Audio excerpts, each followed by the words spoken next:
Um, Without being too facetious, most of what has to be said has been encapsulated. So let me be a little provocative and look at things a little differently. It is ironic that we're holding a construction summit in a relatively old five-star hotel, running an air conditioner that is only cooling about 3% of what is needed, which is our bodies, and 97% of walls, carpets, and everything else. The blinds are drawn, so instead of using natural lighting, we are currently using, I am guessing, probably somewhere in the region of about uh, 4 kilowatts of energy in this room.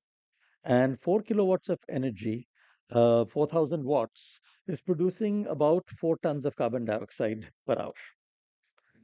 I will put that in context on the building material embedded energy point that Mr. Suresh made, that to transport a ton of cement 1,000 kilometers generates a ton of carbon dioxide. So we have just put it in context that we are transporting right now the equivalent of 10 tons of cement. Right.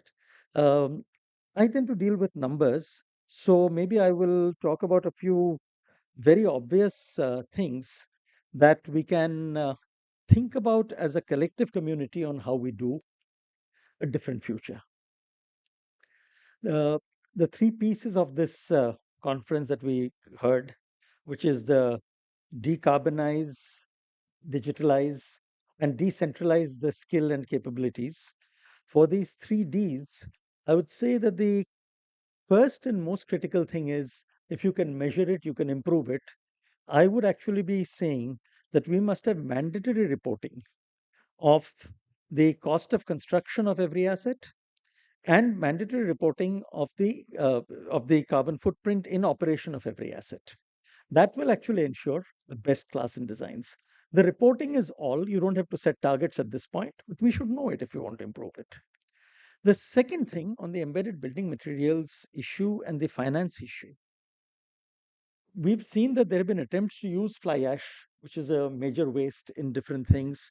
There are discussions on using red mud, construction demolition waste, plastic waste, and so on, whether it's in buildings, roads, tiles, and etc. I think the time has come to propose a national inventory of wastes, which is funded through appropriate mechanisms, such that, first of all, using that inventory should be a negative cost to the user. That automatically becomes an incentive to use those things instead of a positive cost. Today, what happens is when you want to use even a waste material, the supply chain suddenly cartelizes and you end up paying much higher costs. So, an example is bricks. When fly ash bricks first came in, you were able to get bricks at 75 paisa a brick. Today, regardless of what brick you buy, you're not less than 7 rupees. Yeah, 7,000 rupees per thousand. So you need a national waste inventory with a what we call a tipping fee in foreign languages. That if you buy and use a waste, you get a negative cost. That drives utilization better than. Secondly, we need decentralization of utilization. Like I said, 1,000 kilometers and you have a carbon footprint. So can you decentralize the use of materials? For example, to do prefab, it's actually cheaper to transport a prefab than to transport and inventorize separate building materials. And what that also does is if you're incentivizing the building material with negative cost and zero inventory cost, it reduces the working capital cycle in the industry, which is the biggest problem today. So you could reduce 90 days of capital in this industry theoretically if we did that. The third point on skills, I actually feel that because of automation and because of AI, the one weakness we have is our systems don't talk to each other.